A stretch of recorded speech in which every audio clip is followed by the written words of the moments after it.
Okay,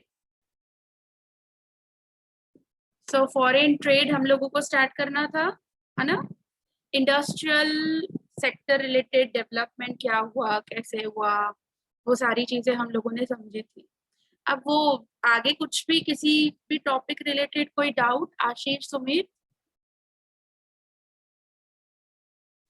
yes नहीं जी। सुमित, आपको कोई टॉपिक रिलेटेड डाउट समझ में आ गया था सारा?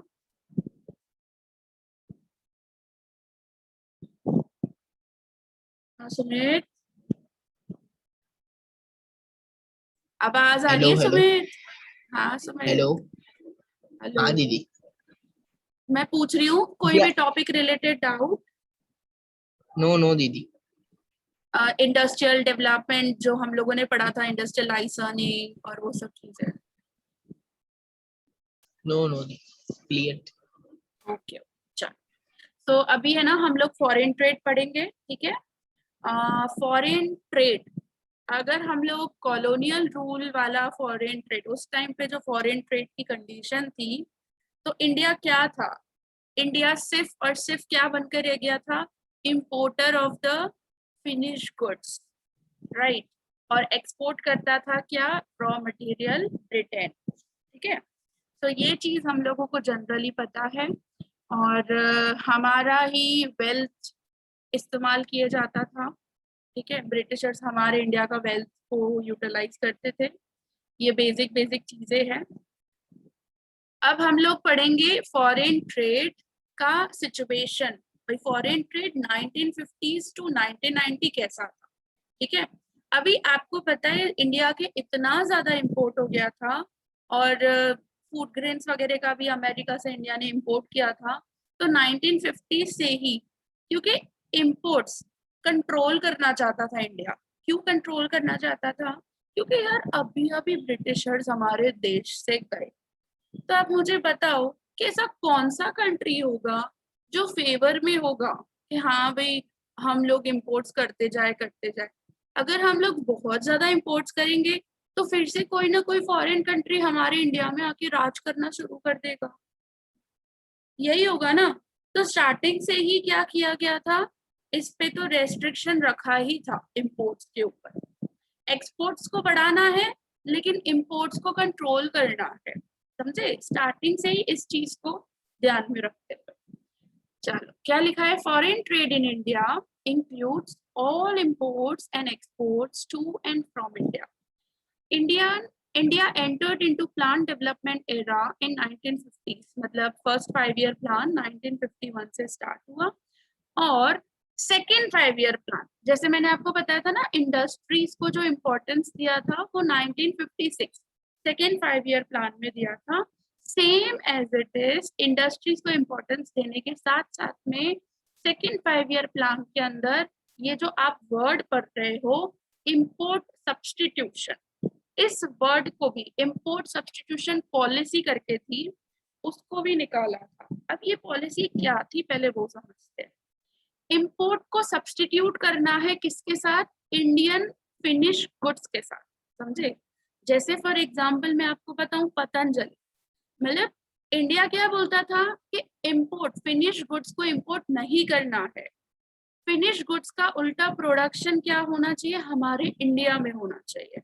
वैसे अगर हम लोग बाहर से फिनिश गुड्स मंगवाएंगे तो फायदा किसको होगा? वो फॉरेन कंट्री को होगा।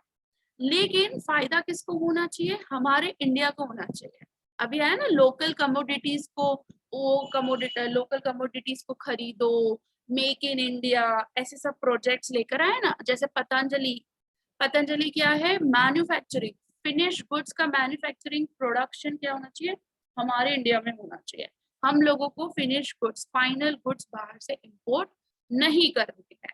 तो ये पॉलिसी इसके बारे में, समझे। जैसे अभी बोलते हैं ना अपने, आत्मनिर्भर भारत करना है हमको, और मेक इन इंडिया करना है, प्रोडक्शन हमारे इंडिया के अंदर होना चाहिए। तो ये इंपोर्ट सब्सटीट्यूशन पॉलिसी कितने टाइम पहले से थी, सोचो।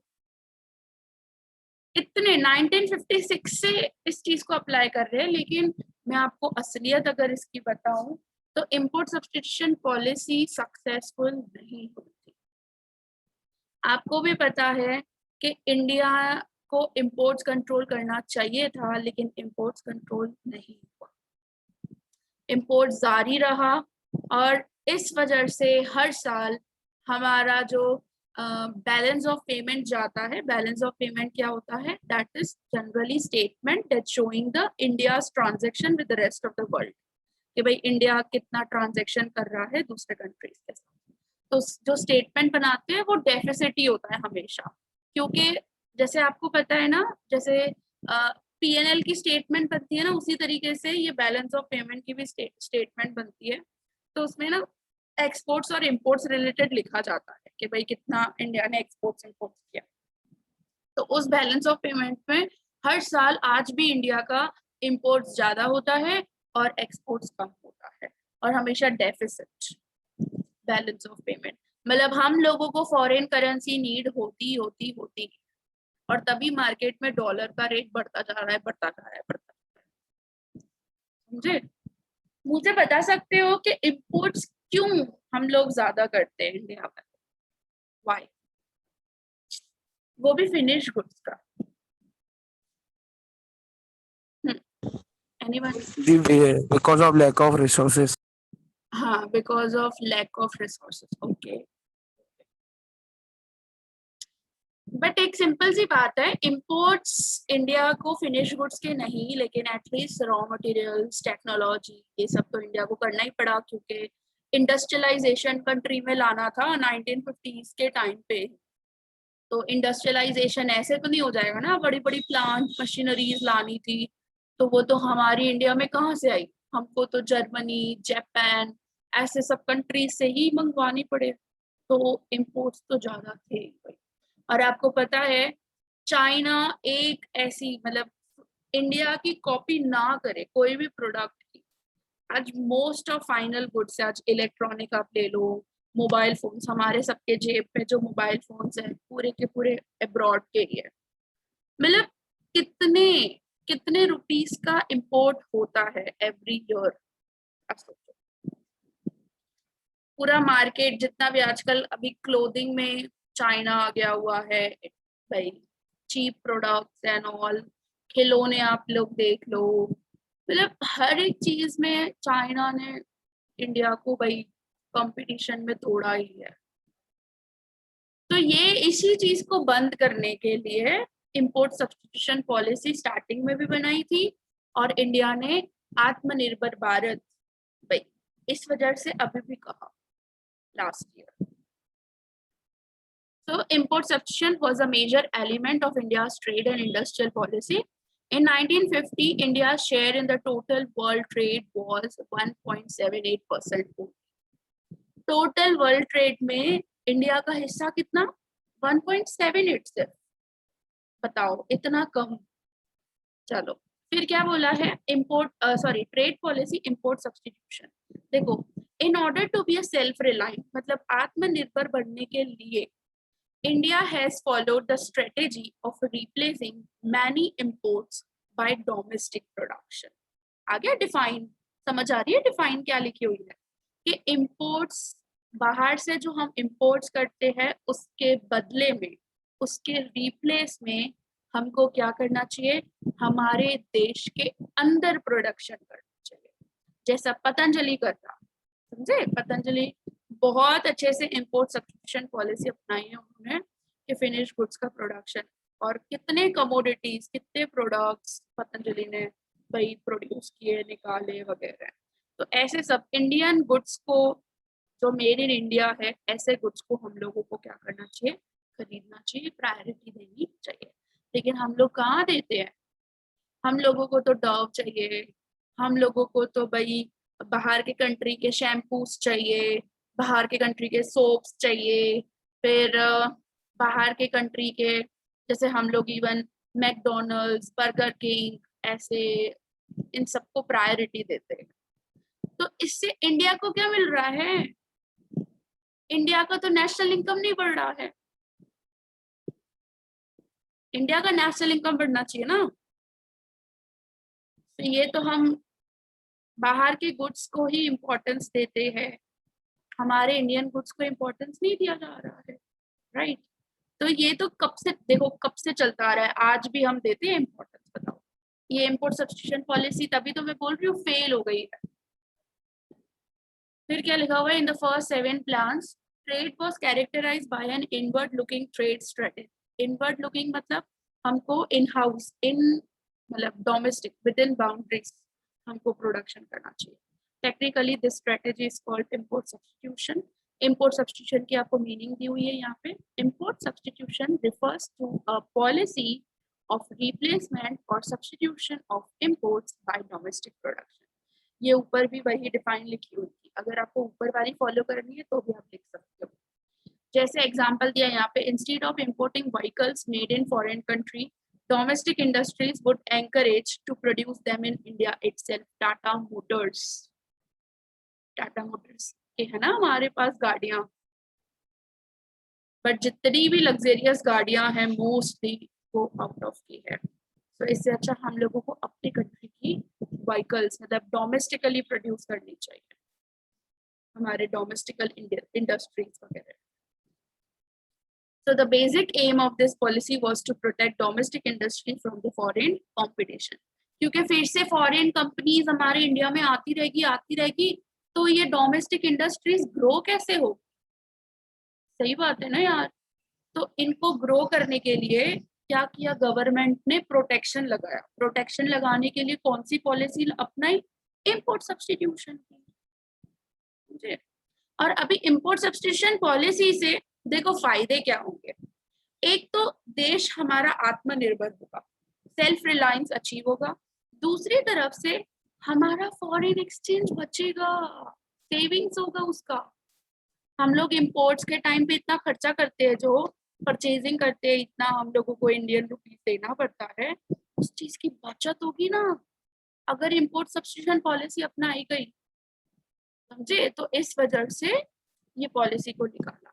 अभी इसके अंदर क्या क्या इंपोर्ट सब्स्टिट्यूशन पॉलिसी के अंदर कौन सी चीजों को अपनाया। एक तो टैरिफ मतलब ड्यूटी। आपको पता है ना हम लोगों को ड्यूटी टैक्सेस पे करने होते हैं जो भी हम लोग बाहर से इंपोर्ट करते हैं। आप आईफोन इंपोर्ट करते हो या कुछ भी तो आपको टैक्स पे करना पड़ता है ना उस चीज के ऊपर, तभी तो इंडिया में आईफोन महंगा है। और क्वाटास मतलब क्वांटिटी, समझे। तो गवर्नमेंट ने क्या कर दिया, इंपोर्ट ड्यूटी बढ़ा दी।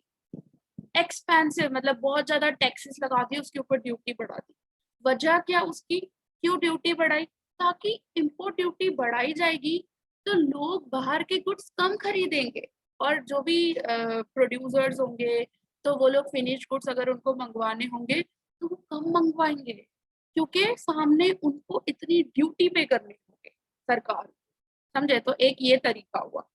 और दूसरा, अगर इंपोर्ट्स करना ही है भाई तुमको, डोमेस्टिक प्रोड्यूसर्स को अगर इंपोर्ट्स करने हैं तो उसकी क्वांटिटी फिक्स कर दी, भाई इतना ही, इतने क्वांटिटी ऑफ गुड्स ही आप इंपोर्ट कर सकते हो, मैक्सिमम से मैक्सिमम लिमिट लगा दी, समझे। तो ये दो चीजें, टैरिफ्स मतलब ड्यूटी, देखो क्या लिखा है ना, वही चीज लिखी हुई है। Tariffs refers to the taxes levied on the imported goods. The basic aim of imposing heavy duty on imported goods was to make them more expensive and discourage their use. और फिर खरीदेंगे ही नहीं वो। और quotas refer to fixing the maximum limit on imports of a commodity by a domestic producer. So क्या है, maximum limit लगा दी। So the tariff on imported goods and fixation of quotas helped in restricting the level of imports. इस वजह से क्या होगा, ये दो चीजें करने से हम imports को restrict कर सकेंगे and as a result हमारा जो domestic producers है उनको डर नहीं लगेगा competition से और वो लोग इसी तरीके से आगे चलकर grow हो सकेंगे, समझे। क्योंकि एक सिंपल सी बात है, एक एग्जाम्पल दूं मैं आपको कि अभी इंडस्ट्रियलाइजेशन हो रहा है भाई 1956 से, और 1956 से ही अगर हम लोग इंपोर्ट्स को कंट्रोल करें तो ये अच्छी बात है हमारे कंट्री के लिए। लेकिन अगर फॉर एग्जांपल ऐसा समझो कि अगर इंपोर्ट सब्स्टिट्यूशन पॉलिसी ये अप्लाई नहीं होती, ठीक है, तो क्या होगा। अभी आपके क्लास भाई आप मैं ऐसा समझती हूँ कि आप बच्चे भाई अभी अभी पढ़ने लगे हो, हाँ भाई यार मेरा 12th है, मैं अच्छे से पढ़ाई करूं वगैरह, और आप लोगों को सीधा बोले फर्स्ट रैंकर के साथ कंपटीशन करो, तो आप क्या बोलोगे कि यार ये क्या है, अभी अभी तो ग्रो हुए नहीं है, अभी अभी तक तो पढ़ाई जस्ट स्टार्ट की है, और सीधा बोलते हो भाई जैसा फर्स्ट रैंक मार्क्स लाता है वैसे मार्क्स लाकर दिखाओ हमको, तो ये तो गलत है ना, ऐसा थोड़ी होता है।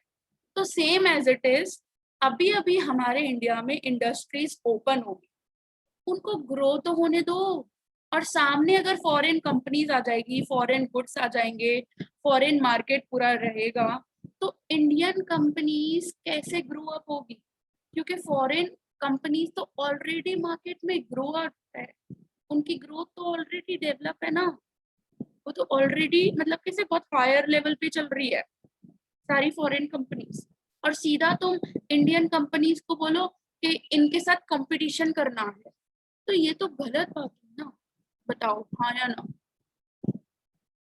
तो टेल मी,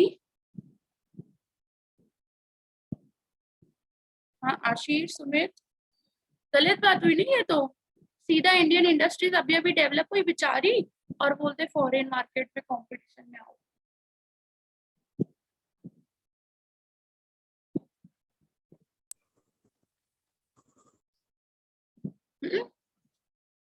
सही बात है कि गलत बात है, बताओ। गलत बात। एकदम गलत बात यार, अभी मतलब हम क्या बोलेंगे, हाँ यार हम लोग है ना फर्स्ट रैंक को बीट करेंगे, लेकिन कुछ महीने तो दो हम लोगों को, 6-8 महीने दो, फिर दिखाएंगे हम लोग अपने फर्स्ट रैंकर्स को, बड़े उड़ते हैं ना हवा में फर्स्ट रैंकर्स, हम भी दिखाएंगे, हम भी पढ़ाई करते हैं और हम भी मार्क्स लाकर दिखाएंगे, तो 6-8 महीने तो हम लोगों को चाहिए ना पढ़ने के लिए। Same as it is, Indian industries को ग्रो करने के लिए कुछ साल तो चाहिए, सीधा तुम फॉरेन कंपटीशन में कैसे बोलोगे भाई तुम्हें ना इंटरनेशनल मार्केट में चले जाओ और उनके साथ बीट करो, how is it is actually possible. अभी अभी देश बेचारा आजाद हुआ है, और अभी अभी इंडस्ट्रीज को डेवलप करने के लिए प्लानिंग चल रही है, राइट, तो इस वजह से इंडस्ट्रियलाइजेशन के साथ साथ में इंपोर्ट सब्स्टिट्यूशन पॉलिसी भी निकाली। ठीक है, अब समझ में आया रीजन पूरा कि क्यों इंपोर्ट सब्स्टिट्यूशन पॉलिसी निकाली कंट्री में। हाँ सुमित, हाँ दी। फिर नेक्स्ट आ जाता है रीजन, आ गया रीजन। रीजन क्या होगा, इंडिया को डेवलप करना है और ज्यादा, अंडर डेवलप जो चली गई थी इंडिया, देखो क्या लिखा है reason, the policy of protection in the form of import substitution is based on the notion that industries of developing countries like India are not in a position to compete against the goods produced by more developed economies। मतलब आप लोगों का हाल, India आप हो और बाकी जो develop economies है मतलब वो फर्स्ट रैंक करते हैं, ऐसा समझो। With the protection they will be able to compete in due course of a time। जैसे मैंने बोला ना 6-8 महीने तो दे दो भाई, सीधा कैसे बोलते हो कि भाई जितना फर्स्ट रैंकर मार्क्स लेकर आता है उतनी मार्क्स लेकर आओ, कुछ टाइम तो चाहिए हम लोगों को पढ़ने के लिए यार, सीधा उनके साथ बोलोगे कंपटीशन करो, ऐसा थोड़ी होता है। अभी जैसे जैसे अब क्रिकेट, गली में कोई क्रिकेट खेलता हो उसको सीधा क्या इंडियन टीम में भेजेंगे क्या हम लोग क्रिकेट खेलने के लिए ऐसी बात हो गई है, तो दिस इज एक्चुअली रॉन्ग चलो नेक्स्ट पॉइंट क्या है, restriction on imports was necessary as there was risk of drain of foreign exchange reserves on import of luxurious goods।